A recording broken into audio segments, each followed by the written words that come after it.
We're back. We ready. All right, welcome to episode 17 of the Harsh Reality Podcast. I'm your host, DA, and today I'm joined by my esteemed co-host. First, we got the one and only Mr. L. Miguel. Yo, I'm real consistent. Batting 1,000 this month. Man, who lied to you? And of course, the always knowledgeable and outspoken sister Reese. Sharice. What's up, everybody? What's up, everybody? And of course, working the background, we got our resident fact checker and our director of media relations, Rye. We see you back there working the Texan. Hey, what's going on?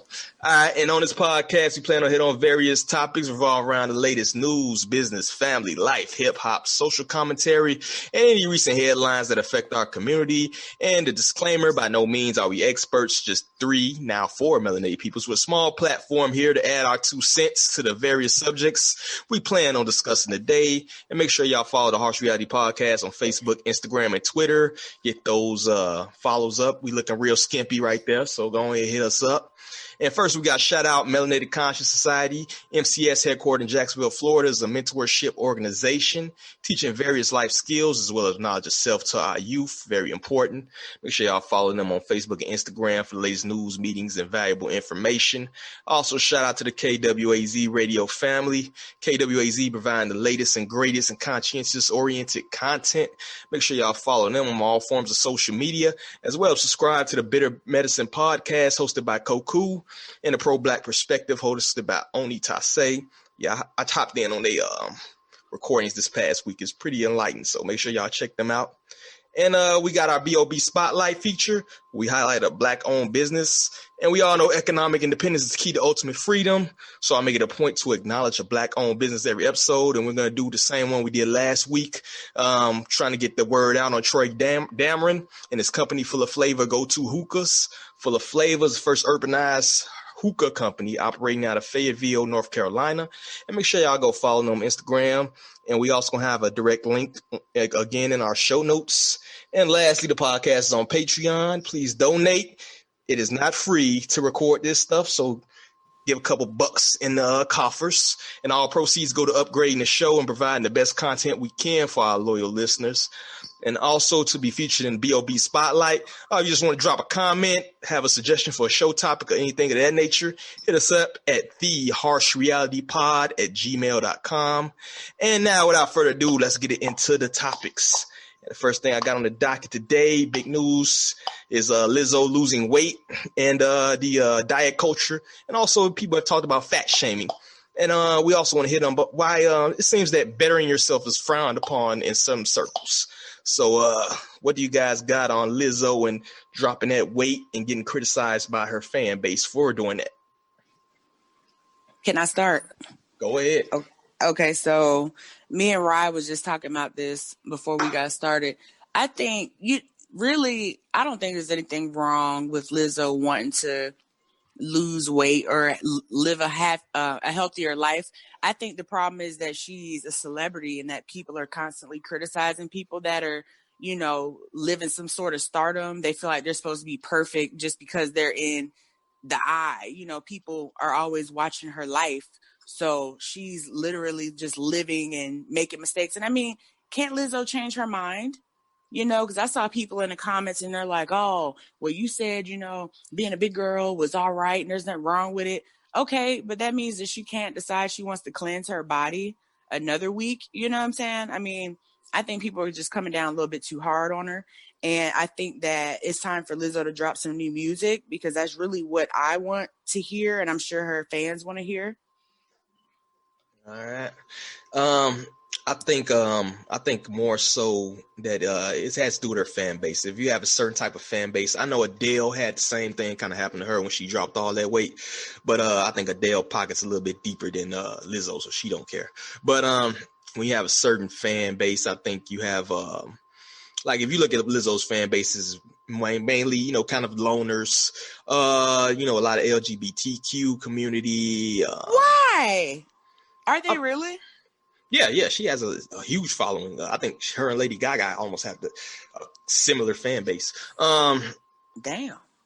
And so, when you have certain fan base and you have certain, people that may have a certain feeling or certain, low esteem, self-esteem kind of low to themselves or whatever. So they feel as though like when you ban yourself, you're almost like a sellout, that you're abandoning them, that you're trying to be like the status quo, they should say. And that's why I think she got some backlash when she's, honestly just probably trying to better herself. It's a fact. And then the crazy part is we living in these, these COVID-19 times. And one of the biggest, comorbidities in that is, being bigger, being overweight. And so it's like, yeah, you might live a little longer if you lose weight. Y'all might have around longer to make music. So it's kind of crazy that she's getting criticized for, trying to, I would say better herself, get her health together, not necessarily be a workout queen or something, but just get your weight under control. So I don't really see nothing wrong with that. It's kind of crazy she get criticized for that.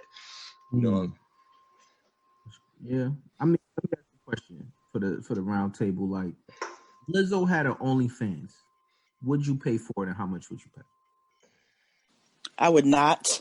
You wouldn't pay for it? I would pay not to see it. I would pay money to not. And I ain't got nothing against the bigger women or whatever. It's just that Lizzo is not. She's not even. You could look like a Jill Scott. Look at Jill Scott, right? Jill Scott is a bigger woman. We're not comparing. We're not going to do that to Lizzo. But you brought it up. You brought up the OnlyFans. If you look at Jill Scott, even because she lost some weight, but she still, even when she was big, I'd be like, she looked good though. Jill Scott looks good. Jill different. That's a different tier. We're not going. What do you mean tier? We not going to compare Lizzo. What you mean tier? Listen. If you go back to the question I asked, I said if she had OnlyFans, would you pay for it, and how much would you pay? How much would you pay? How much would I pay? Yeah. $2.99. $299.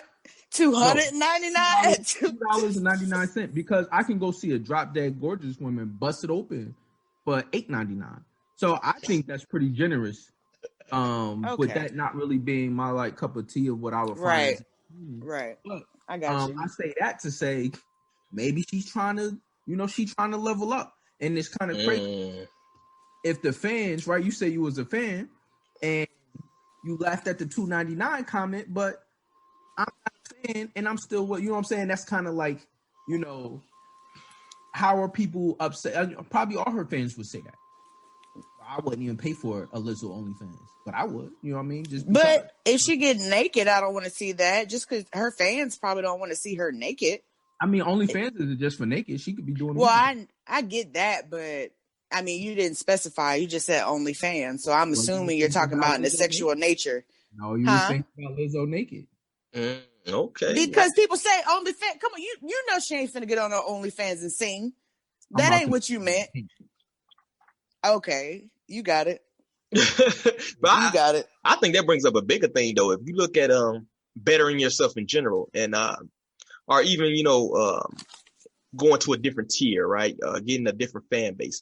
If you look at most celebrities or most circles, as a musician or as an actor or whatever, as they level up, as they go through different tiers of success, even change, you see their circle kind of change up, right? Look at Jay-Z. I think Jay-Z is a prime example. If you look at who Jay-Z was rolling with his first few years, when he was, getting into the game, he had Dame Dash, he had Rockefeller, and all those cats over there, right?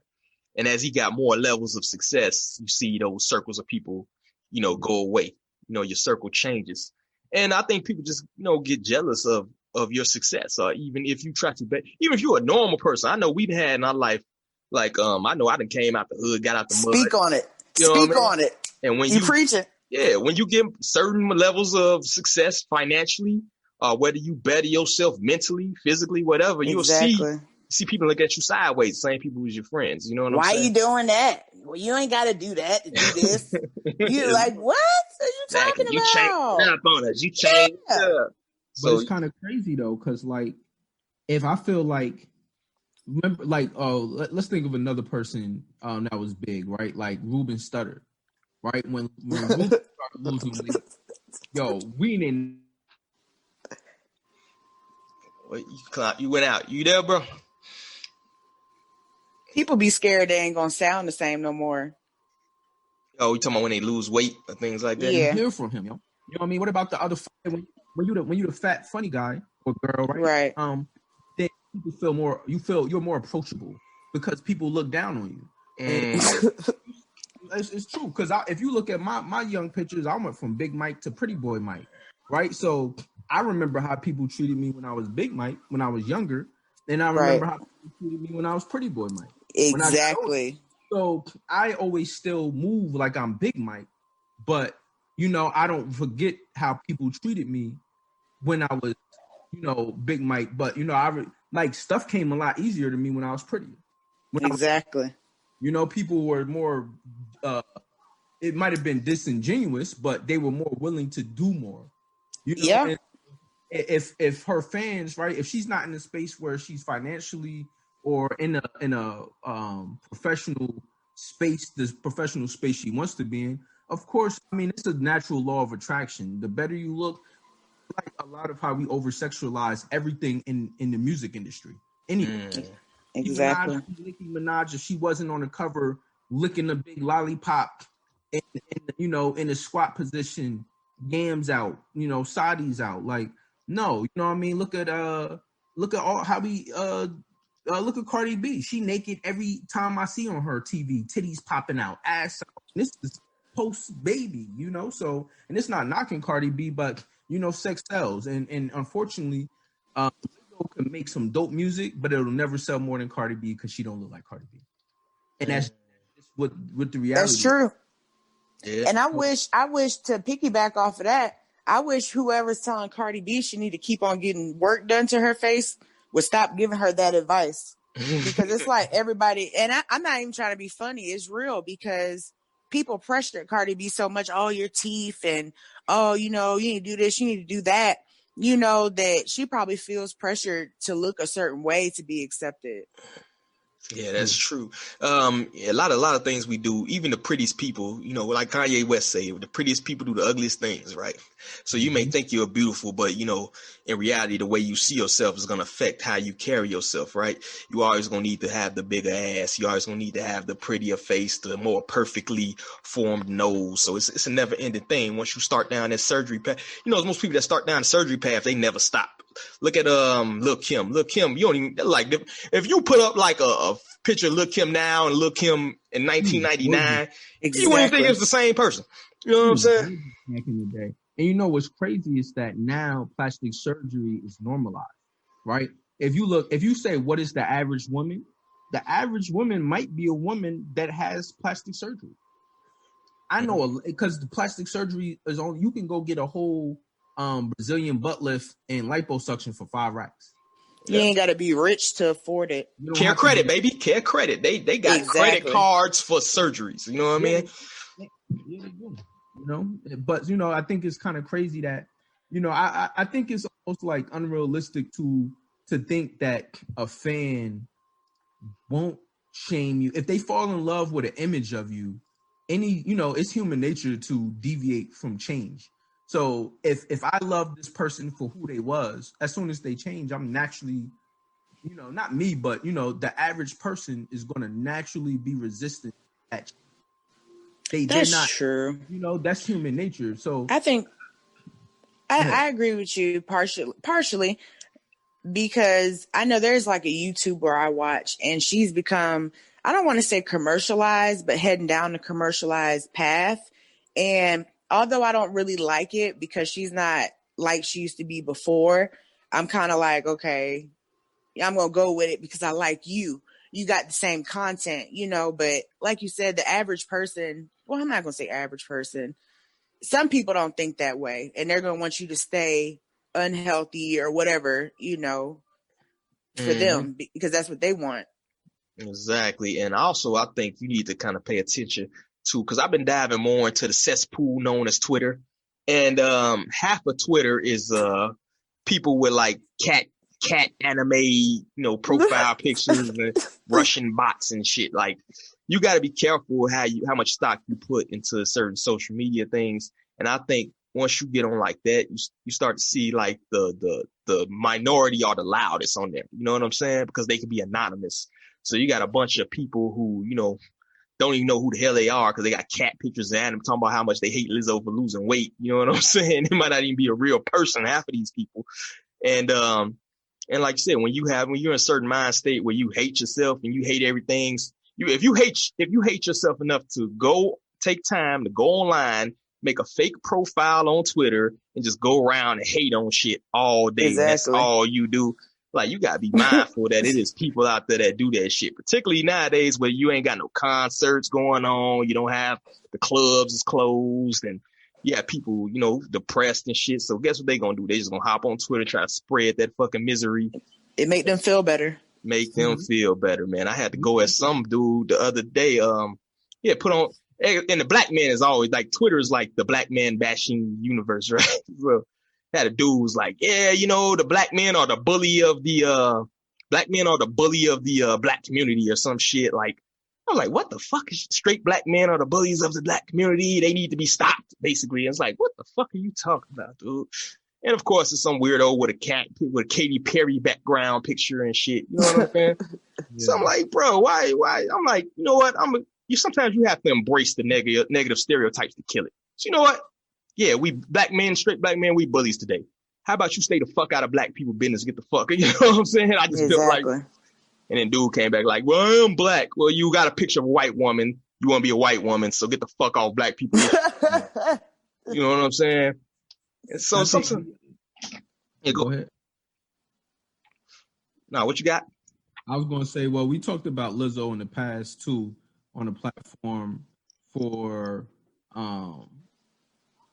like promoting being unhealthy, right? And as a black man, we die from heart disease and diabetes at a rate higher than almost any demographic.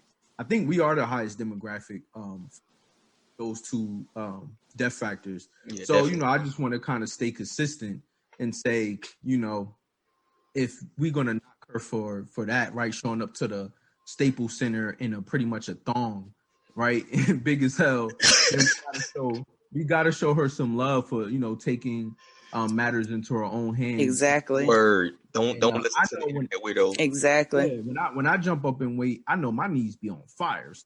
This dude crazy. For her to be at her weight, and that shit's not an easy transition. And with like you said, DA, like with COVID, a lot of people are dying from strokes and heart attacks. It's not all just I can't breathe. People are pretty much dropping, high blood pressure and things of that nature. And if you're sitting at a 150, 160, and you get, man, your joint jump over 180, you can die from an acute stroke. So, I want to say, we're going to show Lizzo some love and be consistent. We can't knock her, and hope everybody else understands that this is bigger than just an image thing. This is a cultural thing that we need to change with the food and eating fried, the cultural ancestry, cultural diet that we've had has been killing us for a long time now. And hopefully she can continue the path she's on. Exactly. I think that's a good way to end that. And you absolutely right, man. You got to change your lifestyle. That's one thing we put in the diet culture or whatever. It's the diet culture. You'll lose weight, fast. So you can, do these different fad diets and drop weight. But in reality, you need to change your habits, man. Get off the soul food. The soul food is killing us. So soul food and Hennessy will take you down. So on that note, you got to change your lifestyle. I know we got the New Year's coming up, so this is probably a good time for everybody, to try to make a couple changes and get themselves together. So let's hit our next topic here. The COVID-19 vaccines are here. And I think we hit them on kind of the last pod where they be needed to enter, public spaces. And right now, what are we seeing is a lot of press conferences, which kind of almost seem to be hurting the public's perception of the vax. I seen one where the nurse passed out after taking the vaccine and all that other stuff. So do we think, is the press conferences kind of hurting the perception of the vax, and do we still foresee, that vaccine needed to enter public spaces? What y'all got? Oh, that one when they showed that the dude wasn't even injecting the vaccine into the person. Oh, yeah. It's like, it's so crazy how the media caught on that social media is now the breaking journalist, right? Like the average person is now, that was somebody at home with their phone, like, I'm about to zoom in on this. Yo, he's not even doing nothing, you know? Because it was on mainstream news. Like, they didn't even catch it, you know? So, it's not even surprising at this point. And yeah, it definitely hurt because it's like, you know, they had the one dude come on there and say, oh, well, the vaccine was created by a black woman, so black people feel safe. Like that means something, you know, like why are you trying to use black scientists? Why wouldn't it be safe if a white scientist did it? You know, like they're trying all of these on all these fallacies out there to try to get us to take something that everybody is in agreement with isn't safe. They even said it's not safe to a certain point, you know. It's like you said, what is it, a 1% death rate right now? Yeah. Depending on your age and how in shape you are, I think it's up to like maybe a 0.04%. You got like a 99.96% chance if you're like between, I want to say 18 and 50 or some shit like that. So yeah, that's crazy, right? And then they had the 4 people that had took the vaccine and all had paralysis in their face. Like, that ain't funny. Permanently. Like, so exactly. I'm about to jack myself up for I'll take my odds on that 1%. You know, like it just is what it is. I think they just came out with something too. I'm looking for it right now that I was reading. I forgot who said it, but they said that I think you was talking about this, DA, how you can't sue the pharmaceutical company for any type of side effects or anything like that. Well, they got a vaccine court. They got a specific court for paying out, you know, different injuries to vaccines and stuff like that. And what a lot of times they try to do, if you get real jacked up, what they'll try to do, I was talking to a sister about this earlier, they'll try to keep continuations going. If they think you ain't gonna make it, they'll keep continuation. And till you croak, right? And once you die, I think it's capped at 250,000. It's almost like in your military, if you get killed, it's capped at like 250K. So that's what they trying to do. And you know they got they got the good lawyers. Pfizer, I want to say, makes about $4 billion a quarter. You know what I'm saying? That's profit. That's not even like overall gross. You know what I'm saying? Exactly. So, you know, 250K is a drop in a bucket for them if they making a couple billion off of vax, you know what I'm saying? And I want to say I'm not anti-vax. I think some are needed, but the fact is you're getting like, I want to say nowadays they getting about 62 of them suckers before they turn 18. You know what I mean? It's just kind of ridiculous if you get the yearly flu vaccine like they recommend. So you gotta be mindful of that. And I think they, like I said, I agree with El Miguel on this joint, is that, you know what I mean? You hurting your perception by doing all these press conferences. I don't ever remember. We done had some deadly stuff come through. You had Zika, you had Ebola, you done had tons of deadly disease. The first H1N1, you know what I'm saying? And I never remember like them doing press conferences and we got to roll out the nurses and, you know what I'm saying, these fake injections and whatnot. I think they're actually hurting their cause when they do that. You know, if a medicine works, it'll speak for itself, right? Exactly. So you don't really need to do all the theatrics and all that other stuff. You know what I'm saying? If it works, people will eventually take it. Just got to give them time. But it's kind of crazy how it seems like they're rushing it, you know, or they accept like, you got to get it. We got it here. Let's get it. Come on now. Right. It's like, I don't know about that, bro, you know. And like El also said with the whole, a black woman helped develop it. It's like, yeah, you know, it's like, so if like y'all had like a black person dancing on a slave ship, like we just gonna walk up on that sucker back in the day. Look at Billy Joe dancing on the slave ship. It's good over here. Come on down. It's like, nah, bro. Y'all gotta be a little bit better than that. Remember when they said that they were going to roll out, I don't know how to do, you know, the validity of this, but they said they was going to roll out like the first trials of the vaccine in Africa. You know, and this is after they pretty much booted Bill Gates out of Africa. And here we are trying to go back with more vaccines. You know what I'm saying? And it's like, nah, people like they're just so, it's almost like they were used to doing things so blatantly obvious that they just think they could just do whatever they want, right? Like people obviously don't care. I can go on IG right now and see mad clubs rocking right now.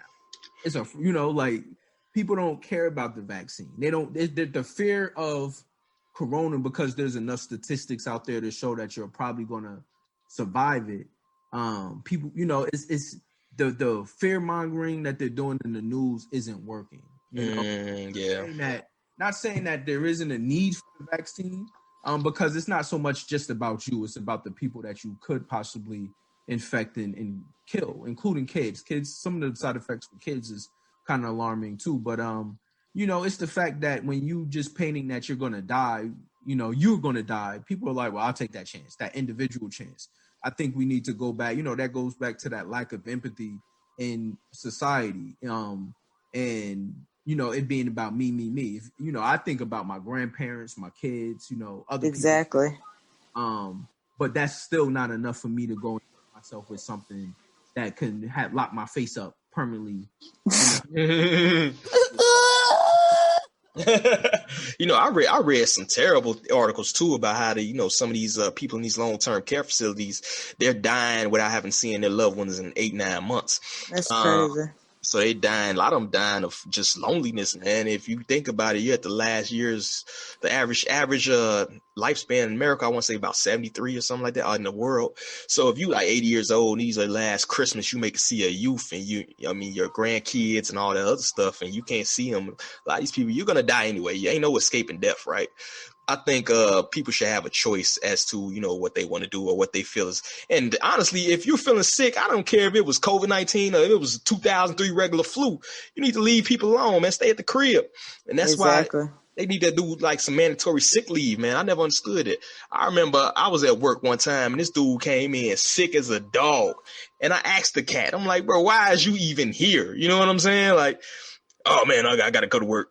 And I remember the next day I was sick as a dog. You know what I'm saying? Mm-hmm. And I'm like, that's one thing. It's like in any given year, if you sick, stay at the crib. You know what I'm saying? The regular flu kills 80, 90,000 people a year, but you won't never hear about it because people don't talk about it. Mm-hmm. And the lockdowns too is just killing people, man. If you look at what's going on, I want to say already 17% of restaurants closed permanently in the United States. That's crazy. Those jobs, those are people who can't feed their kids. These are small businesses. You know exactly. So that in itself, people don't realize how many people die off, not being financially able to support their family. That makes suicide, substance abuse, overdose, all that. Even the World Health Organization came out and said that they were, not in favor of lockdowns because guess who it affects? The same people y'all say the COVID kills most, the poorest people, Exactly. So, obviously the lockdowns ain't working. I think we all knew that. And it's kind of crazy they pushing that on Africa like El Miguel was saying earlier, because Africa's doing very well, seems like. I think last I heard, well, of course, it's different countries doing different things in Africa before. For the most part, I've heard they're doing pretty well. So it's kind of crazy. They're always like the testing ground for every vax, but they seem to be handling it well. Because they don't eat crap over there, you know what I mean? Like you're not going to see a McDonald's on every street corner in Africa. Like in my time in Africa, those people are generally all slender, and that's because they, at most they might eat fish. You're not seeing them eating pork. They don't even eat goat because the goat is like a valuable thing in a lot of countries over there, and so their immune systems are probably strong. I think it's like, what is it?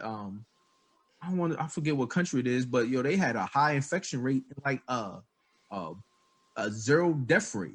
It's not the infection rate, it's the death rate. Why is our death rate so high? And that's because in America we working people to death. You know what I mean? Exactly. Stress and horror. The diets are bad because let's be honest. I remember growing up, my mom would sometimes get home 7, 8 o'clock at night, and I'm in there by myself. And she either could take the risk that I burn the house down, or she just tell me to hold off till she could bring that McDonald's in. And that's the same case for a lot of poor people. Not saying we were like dirt poor, but if you don't have time to properly have a nutritious dinner or breakfast, you're poor. You don't exactly. Especially if you done worked all day, and you got to come home, you got to take care of your kids, and you got to cook, and you got to do housework, all that stuff. If you don't have no help, then your diet isn't going to be that good because you're probably eating takeout most of the time. Mm-hmm. And I know I spent some time overseas, different countries, man. If you go to other places, this not like playgrounds here where the kids, playing in a nice area with the wood chips and the slides. Even in the hood, we had the slides in the park and the wood chip. I went to Afghanistan, man. They was playing in the dump, bro. The kids played literally in trash, but those kids hardly ever got sick. You know what I'm saying? Because they was exposed to different things at a young age when your immune system could take it, right? Mm-hmm. And it's crazy, here we kind of putting our kids in bubble wrap, and in the meantime they getting sicker and sicker. You know what I'm saying? They not getting that, especially with schools closed, they not getting that yearly exchange of these codes and different little sniffles they get. And I think it's gonna actually be worse on them. You know what I'm saying? I'm not a virologist or epidemiologist, but I know you need to work that. Anything you don't work is bound to fail eventually. If you don't exercise, work your muscles, they fail. And the same thing with the immune system. If you don't exercise that immune system, if you're not exposed to certain, germs that may not be, super as bad as, a disease but just, the regular sniffles, regular colds and stuff, that immune system eventually is going to get something one year and it's going, what the hell is this? You know what I'm saying? It's going to surprise it. So you got to work that immune system, man. You got to get these kids out here playing and whatnot. And you also be safe. Be as safe as you can, man. If you're sick, stay your ass at home, man. You know what I mean? I think that's the moral of the story. If you're sick, stay your ass at home. We need to get more sick leave. And on that note, why has none of these politicians talk about sick leave, yo? Exactly. Most jobs do not offer any kind of sick leave. I'm fortunate enough to be at a gig where you can build up some sick leave. But for the most part, I know, I done worked at retail and stuff like that. Ain't no such thing as sick leave, yo. You know what I mean? And that's crazy for, the number one economic system in the world known as the United States to not have basic things like. I was talking to some chick from Canada, man, one of my homies, and she was telling me about how basically they get a year of paternity leave, which is crazy. Yeah. A year. Germany, I want to say they give you 5 years. Now, if I don't know if they pay you for the full 5 years, but you still have a job after 5 years. I know Google kind of adopted that too. They said that they couldn't keep women engineers once they got pregnant, because it's hard for them to keep up with that, the competitive environment of a job. I think Google gives like 4 months or up to a year paid, and they can come back into their same position. Like, that's good. They can stagger it. Like they can take like 2 months here and then come back for like some time, and they can stagger the time how they want. But we're talking about a conglomerate that's literally intertwined with every part of the world, right? So not every other company is probably going to be doing that. But I think it is something that I'm gonna say social media, as far as the people connected that voice their opinion every day, to kind of raise the concerns of how come we don't have protective measures in these work environments, right? Like, I never understood that anyway. If I'm telling you I have 103-degree fever and I'm showing you, I used to bring my thermometer to work. People used to think I was playing, and they still wouldn't send me home. They'd be like, oh, well, after work, go to the doctor. And it's like, like that's not even productive, because if everybody gets sick, everything's shutting down, So exactly, it's just it's just hard to believe that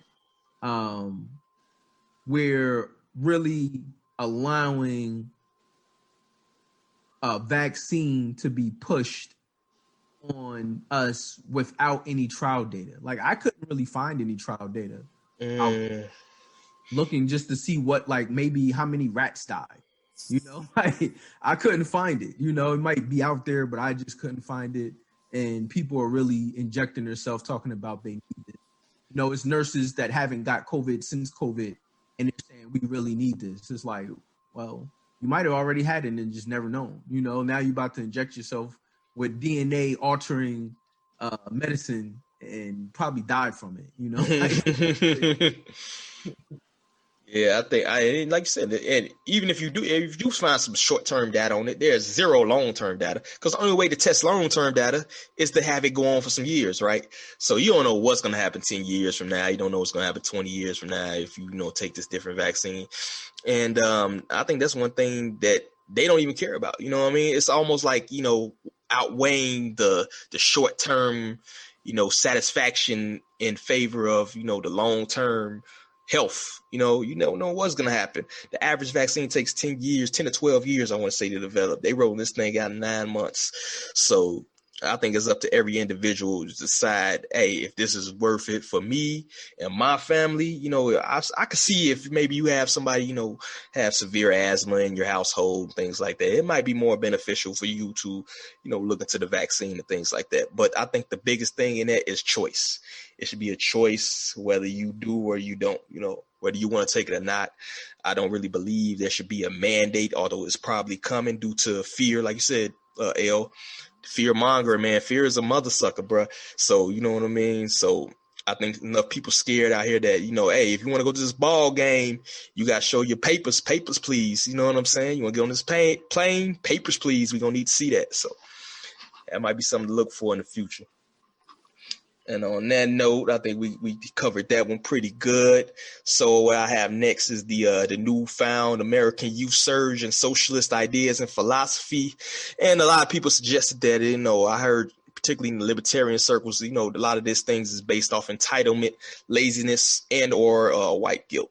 So I know I heard a lot of people talking in regards to socialist ideas. Matter of fact, I seen one chick today. She was explaining, put a post up about how could people be happy working 40 hours, for all their lives with like a week of leave or whatever and being miserable and stuff. And I'm sitting here thinking, like, you think under socialism, you're going to be working like 10-hour weeks and, eating avocado toast and drinking Starbucks on the weekend and chilling with your friends? Like, I think the modern day society youth have forgot that prior to this modern times we have now, where you can go to a grocery store and buy, chicken, beef, whatever you want to do, and buy chips and go home and eat and play video games all day. If you was born in 1920s, you wake up in the morning, you killing the chicken so y'all can eat at night. You know what I'm saying? Exactly. You work in the farm with your mom and dad, right? So I will also agree that, these social ideas may be based on, this modern day society where we have such an entitlement that we think that socialism would equal, fair and equal for everybody, which I think is a crazy idea in itself. There'll never be equality. I think the concept of equality is null and void because there will always be people who will work harder than other people.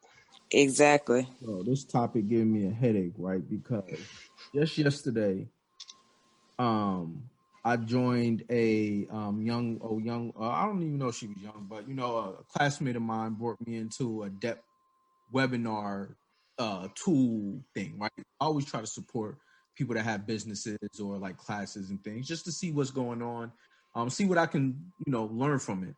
Long story short, after 2 hours and 15 minutes, this turned out to be a susu. Right? All it is, the government's trying to prevent us from making money, this and that, blah, blah, blah. And give me $100 and bring in 15 people. And in 4 months, you'll get $800, right? And so I was trying to, it was a few people in this group. And I was just confused because this person that was explaining to me how the government is trying to stop people from getting money was working in the army. She was in the army. So I'm like, at 40, based off of, what she was saying, you 44, 48, and she's probably going to hear this too. How are you talking about the government stopping you from doing something when you currently are working for the government? I hit her with the question. And I also said, like, if I bring in 15 people solid, how quick do I get a return on investment, right? And I was hitting her with these questions. The rest of the people that was in the class were completely silent. They weren't, they were probably just listening to me hit her with stuff that I knew she couldn't answer without exposing herself. And so she said, well, we're trying to build a community where we can eradicate our, liberate ourselves from the dollar and centralized and decentralized banks. I said, yo, you're missing the point of what money is. Money, you need money, right? And on top of that, life is built on contractualism, right? Back in the day, like you said, if I had an orange tree and you wanted orange juice and you had an apple tree and I wanted apples to make an apple pie, well, guess what? We're going to trade. You have to trade either products or services to be valuable to your community to keep it afloat. Exactly. And the notion that, it was just crazy listening to, your opening on this topic because when I said, well, why do, like, I'm pretty successful. I make really good money, but why should I give you $100 for you to tell me that in 2 months that $100 is only $100, and I have to take 15% of that and give it back to the group? She said, well, this goes to communities. I said, well, can you show me the communities that you give it to? She said, well, you can do what you want with your 15%. I said, well, why do I need to give it to you? You know what I mean? And it was just, it was crazy because here's a person working for the government trying to sell the idea that the government is trying to take something from you, promote fear in people that don't really probably know any better. Why she's working for the government? And it was just mind blowing. So that I guarantee, like, if you're 48 years old, why are you still in the Air National Guard, in the Army? You know what I'm saying? Like, yo, you made a bad turn in life if you're 48 and still in the Guard. You know what I mean? Like, that is just so crazy how people think that they can make money without doing anything. And what you can. I'm not saying you can't make money. There's a lot of scammers out there. You know what I mean? I think G Herbo just got charged for scamming, right? But that doesn't, we don't have the luxury for scamming each other. Like, that joint's crazy to me. It's just stupid. Crazy. Yep. And I want to say that kind of, another thing people don't realize is that when you go to a more socialized thing where you assume everything is equal, everybody's going to get the fair share, everybody's going to get the fair, same salary across the board and all that other stuff. On top of you may be uplifting some people, right? You may be uplifting some people who may be in a bad situation. Maybe, was born in an urban environment with people who didn't have maybe education and, they struggle and whatever. So you may uplift them, but at the same time, you're capping your potential, right? So, no matter how hard you work, you're going to be at a certain level because everything has to be fair and equal, right? And we all know, man, we've been in the corporate world for some years. We've been through different jobs and things. The fact is some people just work harder than other people, man. Exactly. Some people just bust their ass. Some people wake up earlier and they work harder. They stay later. They just bust their ass. That's just what they do. And if you look at statistics, man, they don't even support this whole, notion that everybody is born with, a silver spoon. Everybody that's successful is not born with a silver spoon. Like statistics show that 80% of millionaires are first generation. That means they got it out the mud. You know what I'm saying? And people don't realize it's a big risk in entrepreneurship. It's not just, if you're an entrepreneur, you're going to work harder than somebody with a job for less money. Exactly. For a long time. You know what I'm saying? Most businesses fail within the first, 3 years?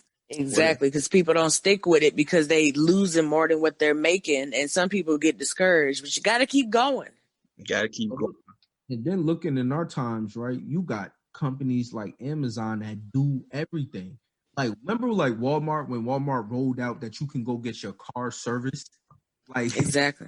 Like, yo, that's so crazy. I can go grocery shopping. I can go Best Buy and get my car serviced all at the same place. So you're killing, like, we having to compete for the, back in the stat used to be like the small businesses supported, I think, 63% of the jobs in America. I'm guessing that joint is probably like at least 40 now. Because you got all of these, I mean, granted, small businesses still around, like Amazon. A lot of times Amazon packages coming from like regular people in Camaros, you know what I mean? Dropping off my packages and stuff. But, for the most part, we don't have the luxury of, it was just crazy because she tried to spin the whole idea of a susu that she was helping her community by building a bank. And I said, well, do you have the infrastructure of a bank? She said, no. Well, we need to build one. I said, how big is your network? She said 15 to 20 people. I said, so that's crazy. You have a business and you don't even know everybody that work for you. I'm definitely that sounds almost like that like a mid-level marketing thing, you know what I mean? Oh, it definitely was, but Yeah. And then I know one thing I saw is this dude that was boycotting Amazon. He's supposed to be like he's supposed to be the newest leader of these movements or whatever. So he which was legit, which he did like the Amazon boycott earlier, and basically when the COVID thing first kicked off, they didn't have PPE and people was getting sick and they was hiding it and whatever.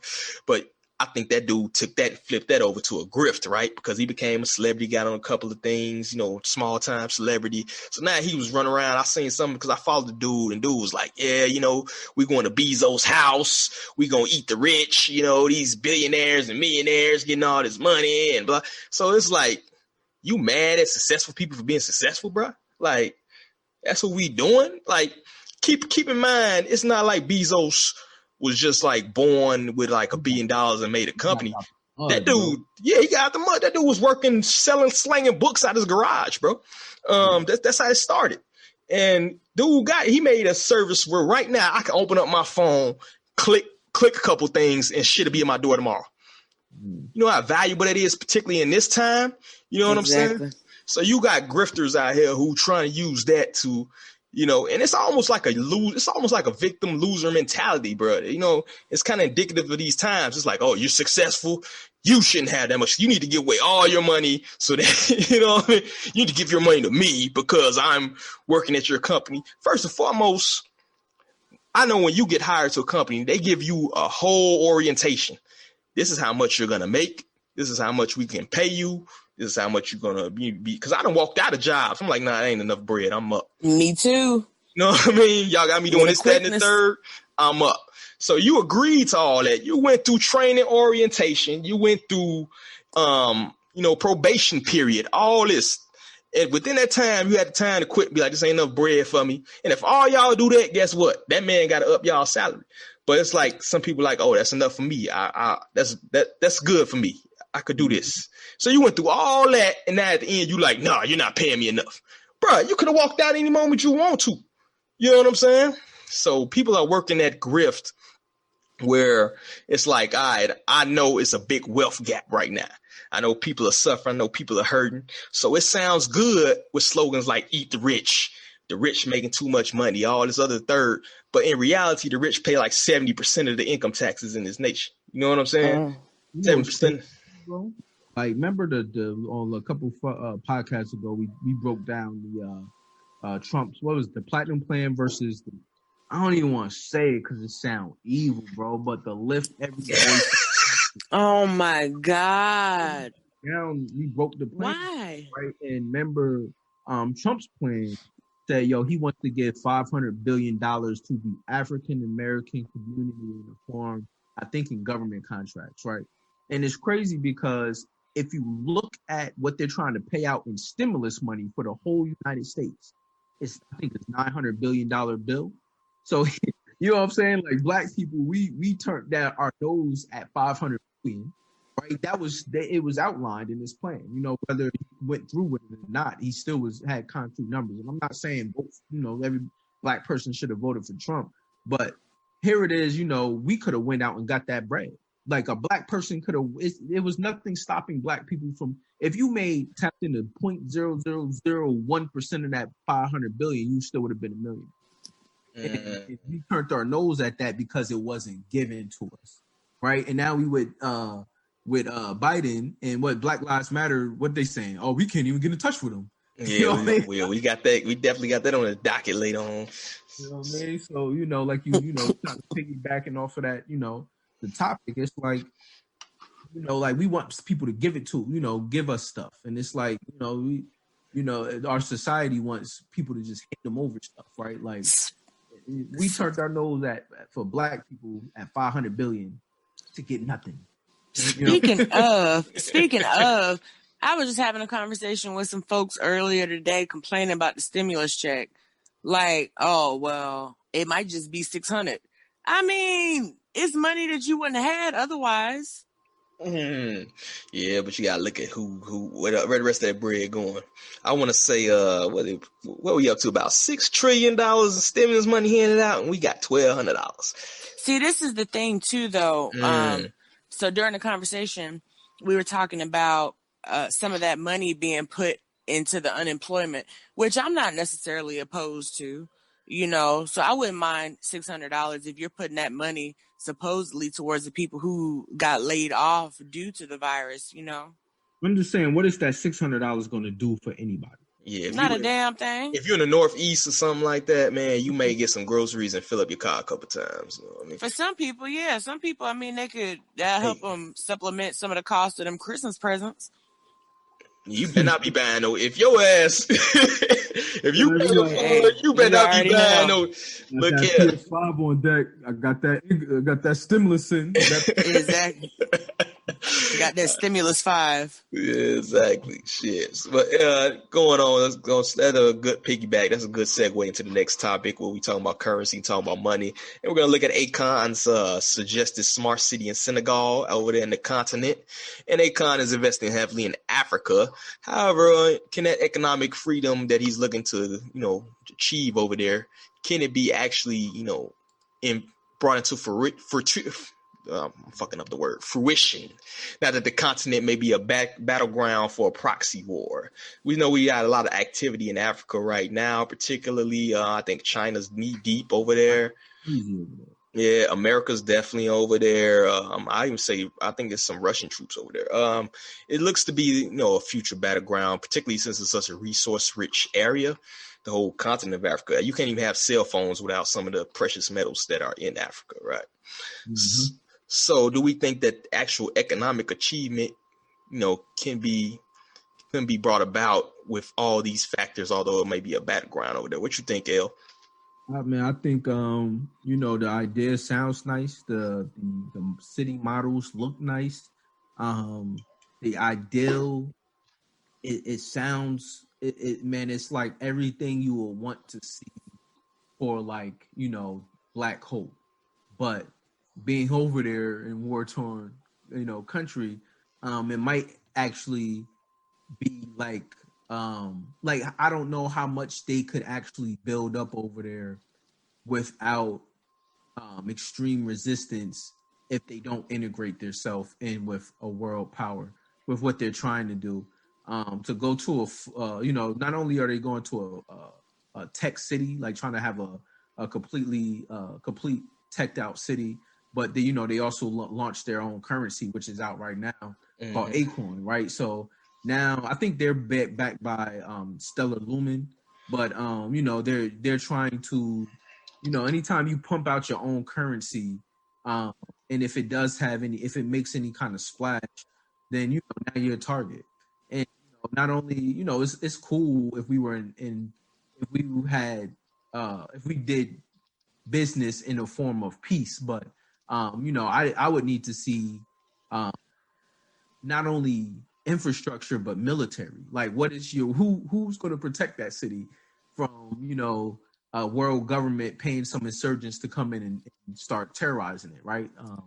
So it's kind of difficult to imagine that city growing without another big power, being China, America, or even unifying Africa. They can unify Africa, that will work, but that unifying Africa means you got to get rid of the U.S. out of Africa. You got to get Russia out of Africa. You got to get China out of Africa, which it doesn't look like that's ever going to happen.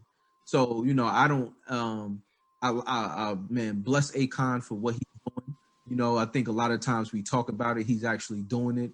The cryptocurrency is out, but I don't think. I hope I'm wrong about this, but I don't think that kind of city can flourish without a unified economy, right? Africa, you still got South Africans still trying to get land back from apartheid. And, the government still hasn't been able to seize land successfully from people that stole land. So it's like, how can they really make their mark with just, I think it's like $8 billion in which they plan to build the city. I don't think that's enough. $6 billion. You see 6? I don't think that's enough.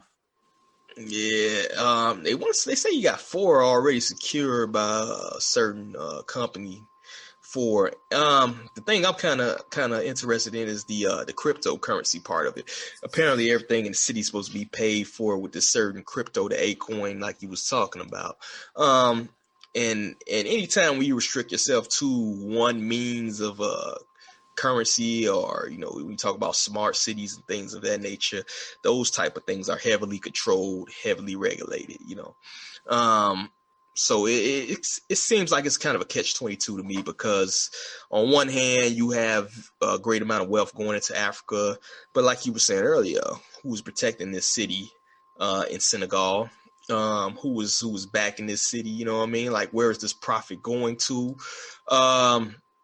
It's a very complicated issue, and it's kind of crazy that they doing this $6 billion smart city, but I want to say that the net worth of Akon is like 80 million. You know what I'm saying? So you're basically just the face of that. You know what I'm saying? You're bringing together the people to it, but in reality, you might be a minor partner in that. So you're gonna have to look into who's the major investors in that, and what role would Akon actually play in regulating the city. They want to build an entire smart city for the New York Knicks. I'm literally looking at like if you look at what are the Knicks worth, like $4 billion, and the Knicks are trash. It's like I'm looking at this, the price of what he's securing, and I'm like, bro, you mean to tell me you building Wakanda off the New York Knicks? It ain't happening, bro. You ain't Wakanda off the Knicks salary. It's not happening, but I do applaud Akon for being forward leaning and not just forward thinking. Like I said, the cryptocurrency is out on a lot of Coinbase, at least for like 15 cents a share. I think the volume is only 37,000 right now, right? So after the launch of their currency, they only have $37,000 invested in circulating. Now, that doesn't mean that it'll stay that way. I'm actually probably going to try to drop like a couple grand just in case it goes off. But I just don't see it. I hope I'm wrong. They would have to be sitting on something on that land to make it valuable. Saying it's either he knows something that nobody else knows, or they have a plan to just have African hedonism to, like a new Dubai, I was about to say that it's going to be like a Dubai type of deal, which I could see that. But at the same time, Dubai is just like a playground for, the rich and famous. It's not nothing tangible that would, help that population in general. Yeah, exactly. They don't generate income out of Dubai, at least from nothing that I'm very privy to. But that's just like you said, it's the rich people's playground, to go over there and have some import Instagram thoughts and stunt a little bit and things like that. That's what Dubai. Yeah, because I think once you I think anything you do in Africa, man, you got to be cognizant of they don't want that area to succeed. If you look at Gaddafi, it's the prime example where he tried to do his currency backed by gold, which is they have a lot of gold over there, and we see what happened to that man. You know what I'm saying? So anytime you build that area up, you have to be cognizant that you're going to have to make certain deals with certain people in order to even be viable over there, right? Or to even survive. Exactly. You have the whole weight of a government after you. That's you not coming out of that. Yeah. You ain't coming out of that. Historically, any world government is 99-0. So they need to build up that African Union, man. I think that's a big thing. The EU, I think they take a page out the EU book and build up the African Union to get to the place where it needs to be. And a big part of that is having your own currency. A lot of the African nations, I was talking to, matter of fact, I was on the Bit of Medicine podcast. Shout out to the Bit of Medicine, man. I was talking to them cats about, the African, problem in Africa about, building up wealth and things like that the other night. And that's one thing I would say is that you need your own currency, man. So I think that Akon, or even cryptocurrency period, if every country did a cryptocurrency and try to, get off their dependency on this fiat backed currency, you know what I mean? That might be a step in the right direction for those countries over there. Definitely. Hopefully, they get to a point where have some work opportunities over there, and I can, hopefully make some bread over there, with contracting and helping, where I can say that I built this infrastructure over there, So I'm excited. I wouldn't mind moving over there if the price is right. And, I hope that Americans, because Africa has a lot of initiatives to try to bring us back to Africa, right? Which is, regardless if you're biblical or you just don't feel like you belong here. A lot of nations over there are saying, hey, come back, resources back here and help us build what we need, Bring that American dollar back over. Bring that American dollar over here. and bring the work experience too. You know what I'm saying? Bring, they have, I think Africa's like top tier, like robotics and engineering, low key. Like a lot of the engineers are like Africans and Nigerians, and they saying, well, we can give you what you're not getting over there. You know what I mean? Like, what they send you paying, you taking out $100,000 in student loans to be a criminal justice major. Like, nah, we're not doing that over here. You know what I mean? Like, so they're doing a lot of initiatives to bring people back, and hopefully this is something that like imagine if like Beyonce and Jay-Z moved over there. Oh man, unfortunately we wouldn't see the opportunities outside of the following some of our idols and martyrs, so hopefully happens. Yeah, exactly. Shout out to the continent, you know what I mean, doing big things. Hopefully Akon can get that off. Peace, family. This is Oni, inviting you to listen to the Pro-Black Perspective, where Black problems are addressed with Black solutions. Greetings, everyone. This is Koku from the Bitter Medicine Podcast, inviting you to tune in to the Bitter Medicine Podcast on KWAZ Radio. So we're going on to our next topic, coming back to the good old U.S. of A. with our thoughts on Biden talking down on the black leaders during his recent Zoom call. I don't know if you guys seen recently, but Joe Biden. I ain't seen that. Yeah, he recently hosted a Zoom call, and his language during the Zoom call was seen as disrespectful. He was kind of, giving the ho hum, like, did you guys even look at the plan I presented type of deal? It's like, whoa, which I think to be expected. If you looked at any of his old meetings or old interactions, even throughout his campaign with, certain people, man, he has that point where he talks to that old Scranton. What are you talking about? What are you talking about, Mr. type of deal? And and I think you had like Cornel West on the call. You had a couple of, so-called black leaders who were, supposed to be respected in the community. And it wasn't very respectful how he, held the call. I wish I can like pull it up here without, getting hit with a copyright type of deal. But like I said, if we look at the recent history of Joe Biden, though, that's kind of his MO, is to kind of talk a certain way to certain individuals. And what do you think about I don't know if you guys got a chance to check it out. Check out the Zoom call and we're talking to black leaders.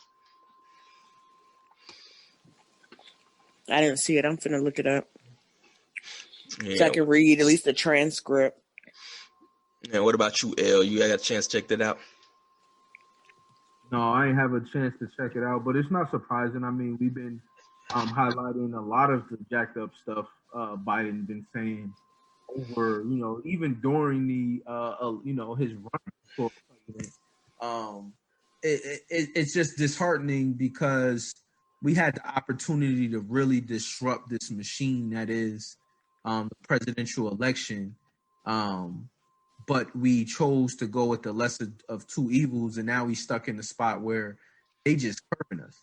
We we getting curved like the ugly chick in the club right now, and and we, it's like, job well done. You got me in office. What you want? I gotta treat you like I treat the Latino community, the Indian community, the Chinese community. The Republicans during the vote counting when Trump was up. He won like one of them states that he wasn't supposed to win, and they straight said it. They said, they don't need the black vote. No, I think it was Biden won a state, and they said, they don't need the black vote. They straight said it on CNN. We don't need the black vote. And they probably needed the black vote, but not really. By in 8 years, they will not need the black vote at all. 8 to 15 years. Oh yes, that's part of what he said on the Zoom call, man. He kind of insinuated that the Hispanic community is taking over, man. If you pay attention to elections, they paid a lot of attention to the Hispanic community because that's the population is surging right now, right? That's within the next 4 to 5 years, they definitely already took the black community, and this is gonna be a majority Hispanic dominated country. You know what I'm saying? It is. And they in educationally outside of the black woman, like if you look at a lot of these higher education institutions, man, we're like the ultra minority. Like if you look at like, a lot of like, for example, I just did a paper on Berkeley, and it was like 30% white, 28% Spanish, and then like 28% Chinese, and then like 20% Spanish. And then we were like 3.8%. You know what I'm saying? So like when you look at the economic, they call it the social mobility index, which shows like the correlation between higher education and these institutions providing lower income demographics the opportunity to get a higher education, because there's a strong correlation between, getting a education from these like these big schools and then, their wages. We don't benefit from that. And I know everybody say you don't need higher education, but I mean the correlation between, if you go to Harvard, you're probably going to leave out of Harvard making $75,000 a year. That's just is what it is. Like, no, I don't care what people say. That's what it is. So, when we look at it, even economically, not even just sheer numbers wise, right? Because I don't think the Chinese population is that high, but economically they still have some buying power, some they yield economic influence. We just spend our money. I think every 6 hours the African dollar doesn't touch no hands and is circulated out of our community. Where like you look at some of the other stats, I think the Chinese is like 17 days. The Jews is like almost 2 months, before their dollar circulated outside of their community. So it's just fear. It's if anything, I'm more afraid of that not being, here we're at where we're going to be begging to integrate with somebody. We've been championed for Spanish rights and Spanish issues, and we've been, the Black Lives Matter, bringing everybody in, and till Black Lives Matter is just the title. You're going to see Chinese people in charge of Black Lives Matter. Yeah, if you look at Africa, that's crazy what's going on. They voted some Chinese dude, I think want to say like a chief of some village over there. But getting back to the buying thing, it looks like Ride doing that work in the background. So according to the transcript, Biden quipped, let's get something straight. You shouldn't be disappointed. What I've done so far is more than anyone else has done this far. He said, I didn't even want to run this time. I ran because the racist son of a gun who was president of the United States. That's why I ran. And I'm the guy that took on every single time somebody was threatening this country. The only white boy who did it, period. Oh, and he went on about 20 minutes. I'll tell you right now, the fact that them dudes sat there 20 minutes and watched this dude rant like this, I hung up and took it, exactly, and took it, ate it, yo. Come on now, he couldn't have had no real leaders up in there, man. Because out of what? Wow, that's crazy. But that's real crazy, like mind blowing crazy.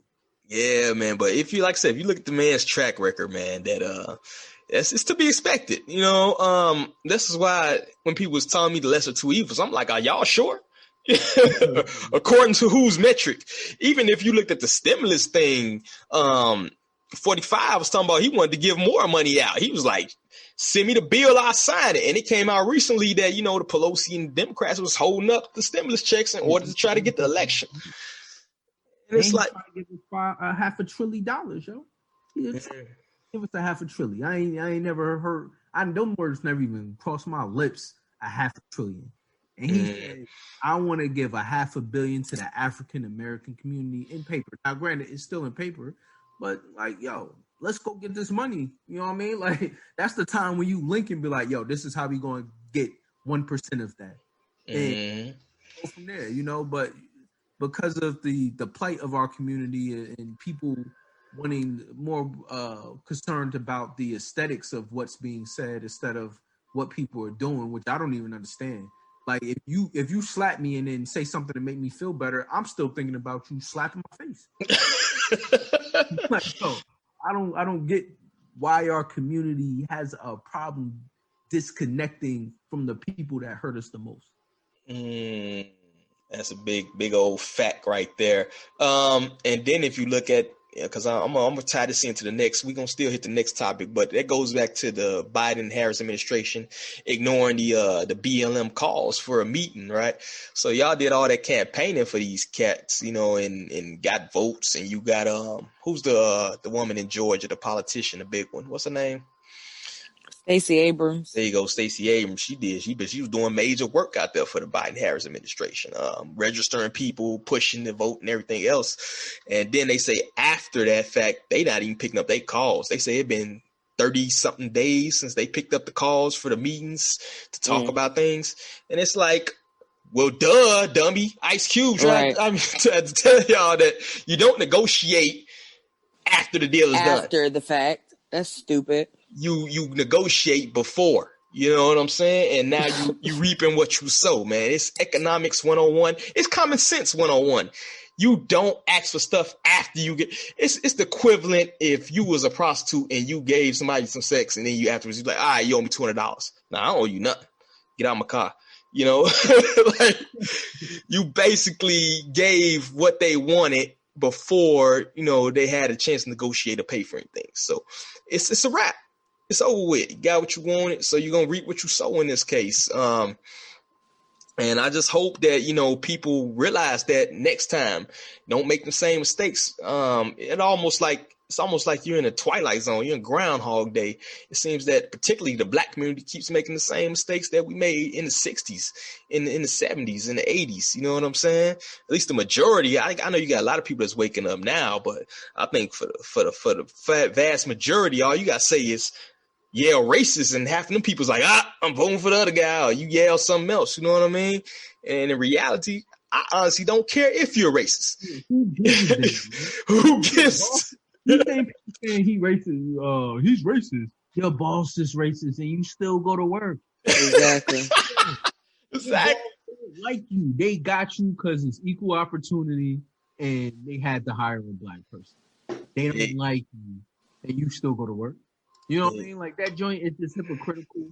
I'm mad. I'm not taking this L silently because I'm looking at this $500 million on this platinum plan, knowing that I have an EIN go for some contracts, and I can't touch that because Biden is now going to take that money and distribute it against all Americans.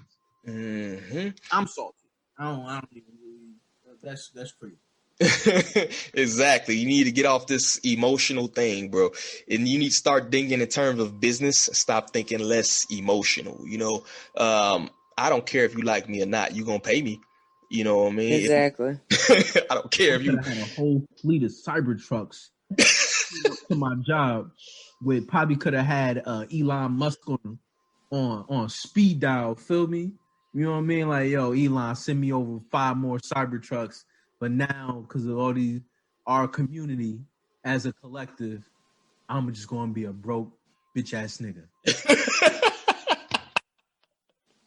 This dude crazy. But let's go ahead and tie that into the next one, which is, it's basically the same thing we've been hitting on. Well, Black Lives Matter. We have figures come in that says they took in $10 billion.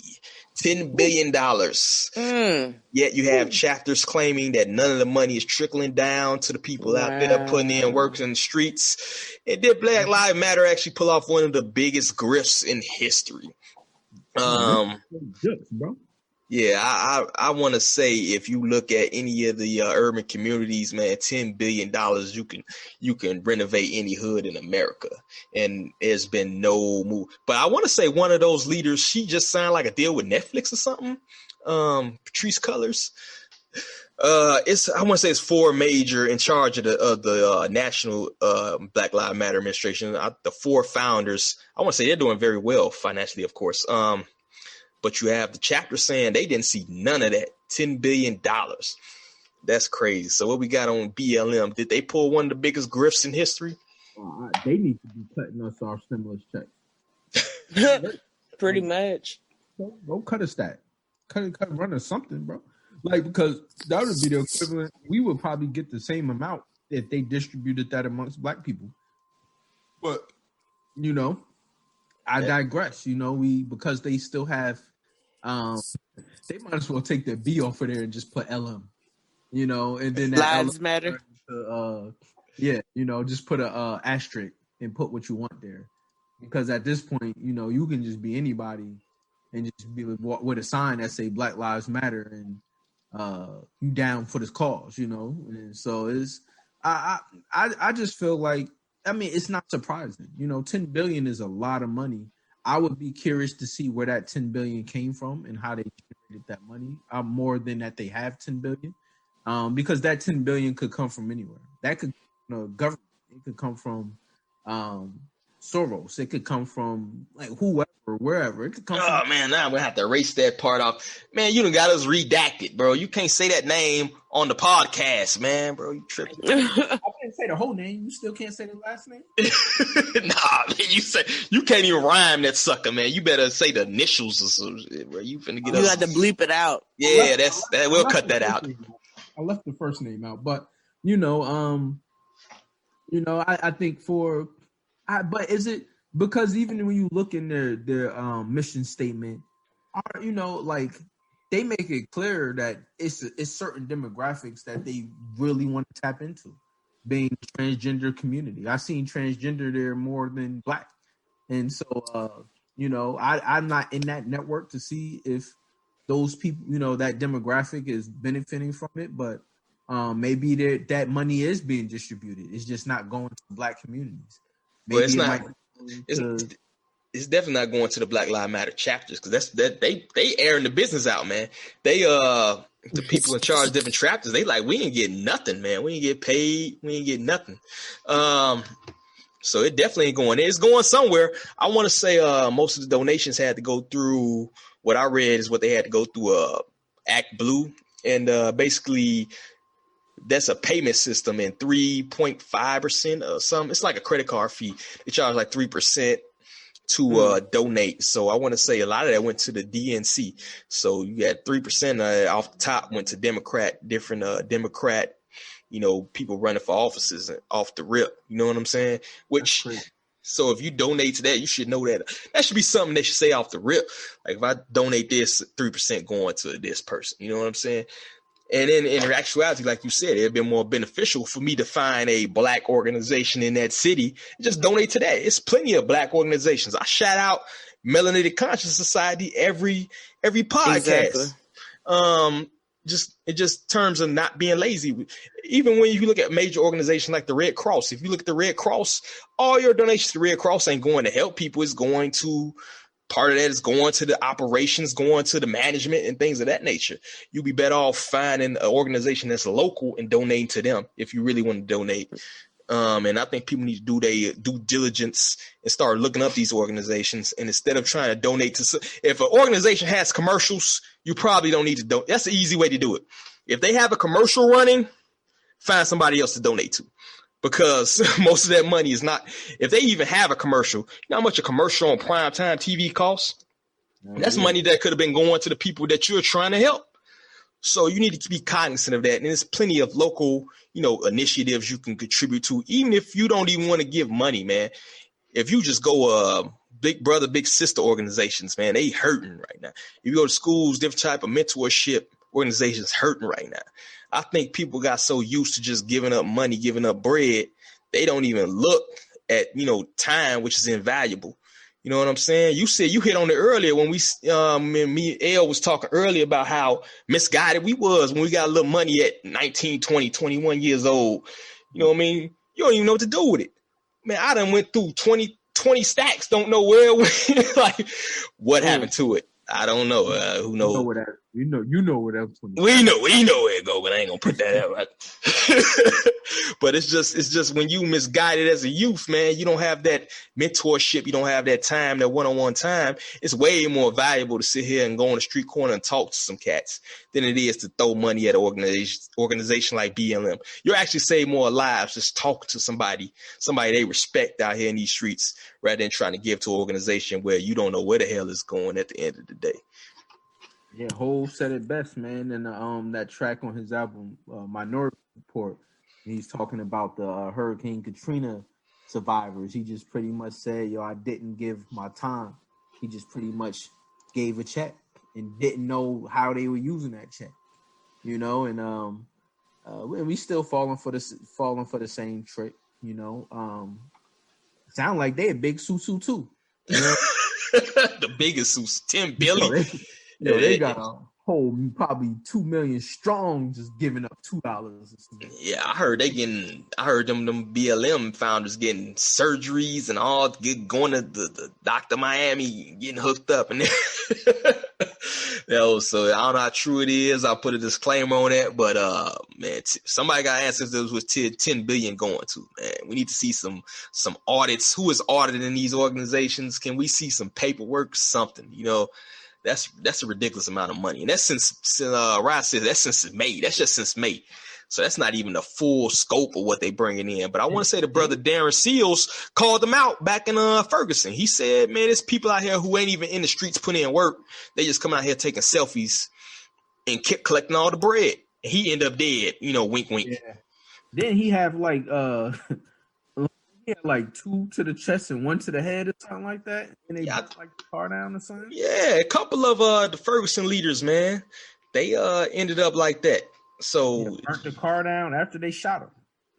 Yeah, a couple of the Ferguson leaders out there who was speaking on this type of deal. I wouldn't be surprised if you've seen some of these BLM leaders, these local chapters, turn up missing. You know, and they're going to call it street violence. It's so easy. I remember Dave Chappelle had that little skit, you know, where you see a black man dead, they just sprinkle some crack on to call it a drug-related murder. They said it's crazy. Like, as soon as you bring up his name, Marshawn McCarroll, Dane Jones, all of them, that's crazy. And I want to say all of them are unsolved too, yo. All those murders is unsolved. Say suicides. All of them were solved by suicides. One hanging, the other one shot itself. It's like, I doubt it, but you know, I digress. You know, that's crazy, dude. Crazy. And that is why that name's getting deleted after I and what happened to DA? Oh man, he committed suicide, 2 to the chest, 1 to the dome. All right, let's see. So, all right, on a little bit lighter note, man, we have a lot of talk about December 21st, where, you know, we have a different, I want to say the sun is pretty much, we have some unprecedented activity in terms of the sun and how the planets are aligning and things like that. So a lot of people are saying we're getting superpowers on the 21st. So I want to know, we getting superpowers on 21st. What powers are y'all picking out there, yo? I'm gonna be invisible. You gonna be a full creep, yo. No. Full creep. No. Yeah, you get it now. He took it there, yeah. You about a men's locker room in LA Fitness. Yep. You damn right. See how you getting down. What about you, Dale? What do you get, Dale, bro? I probably I like that movie Jumper. You know what I mean? That movie Jumper, where he just was teleporting in banks and getting money. I need to teleport somewhere into somebody's stash and get something, because I'm suffering right now. I need help. Oh, word. I think I'm gonna go with X-ray vision, bro, so I can go ahead and look at them scratch offs. That's petty as hell. You know what I mean? Not that one, the next one down. Let me get that one. You know what I mean? See that one right there? Like, you're gonna be unrolling that for like a little bit. Yeah, not that one. Nah, keep it roll, keep it move. I think that's the one I'll roll with, man. No, you know what? I turned it back. I would rather be Hank Moody. Who? Hank Moody. Hank, you never seen Californication? So Hank Moody had the superpower where he could get the box by being an asshole. That's not a superpower, bro. That Right, Hank Moody ain't had no superpower.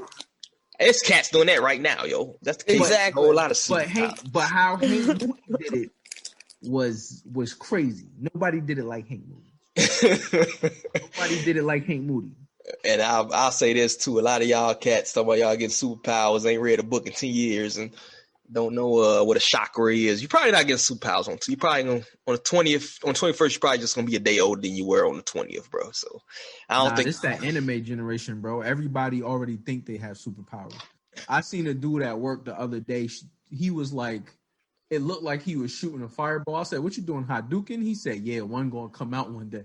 And understand this whole December 21st thing, and now that you're saying it, I think he's preparing for the 21st. Like, I didn't know that was a real thing, and now it makes sense. He really think on the 21st he's going to shoot, like he going to hit that down back punch, and think he going to shoot a Hadouken.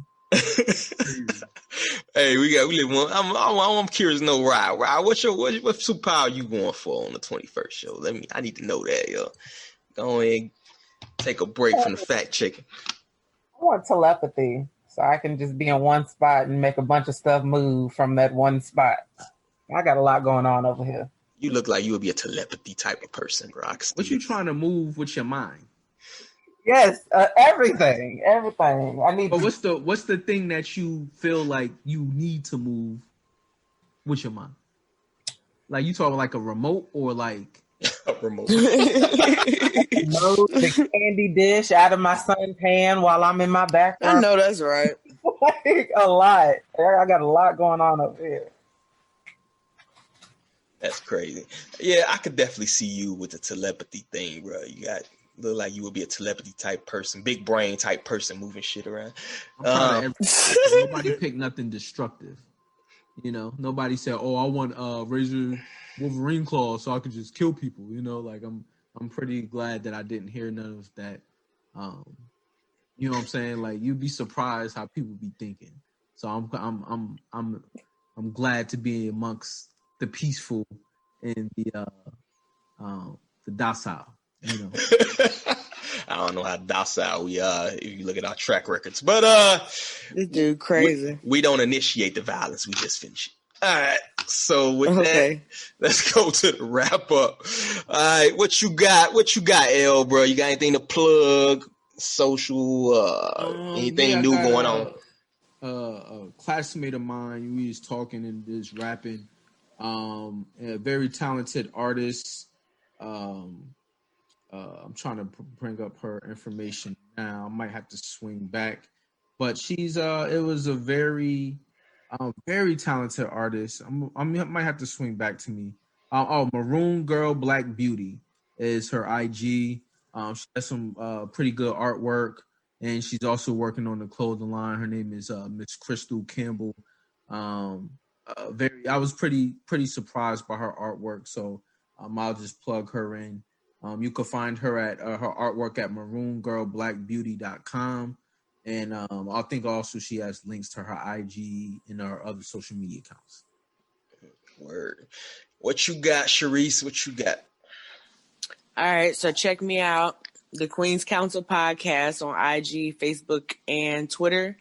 And also I have a small business where I make stuff. I make like gift baskets and mugs and stuff like that. Well, not mugs, but I make like coworker gifts, friend gifts, like anytime gifts. And that business is called Tied with a Bow. And I'm on IG, Facebook, and IG. Yeah, just IG and Facebook. All right, cool. Meet the director of media relations. Do you have anything you want to plug on here, or you got anything you want to say? Well, yeah, Rye, you disappeared on me. I thought I unmuted myself. My bad. I'm actually gonna shout out my baby cousin this episode. She's based in Dallas, Texas. She's got this all things beauty, her own business. It's Asia K. That's ASIA K Collection on Instagram. And like I said, based in Dallas, Texas, hair extensions, wigs, lashes, all that. All right. Okay. I like spell that. it again? Asia K, like K-A-Y?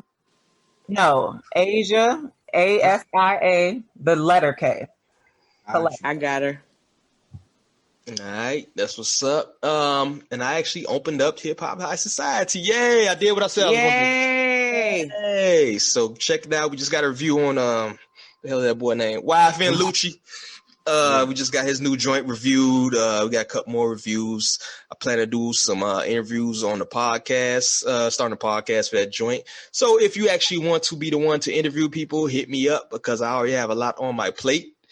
But I'm gonna do it for now.